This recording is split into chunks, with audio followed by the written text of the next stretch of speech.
Бүгінгі видеода банктерден қарыз микрокредит алудан өз еркіңізбен бас тартуға онлайн өтінім беретін боламыз. Ең алдымен каналыма тіркелмесеңіздер, тіркеліп алыңыздар. Ол үшін телефоныңыздағы Ego приложениесіне кіреміз. Осы жерде барлығын қарау бөліміне өтеміз.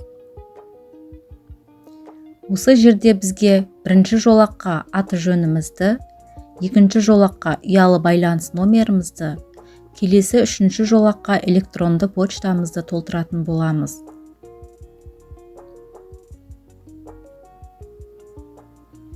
Келесі бізде сұрау салу жіберу батырмасын басамыз. Осы жерде қол қоюға өту кнопкасын басамыз.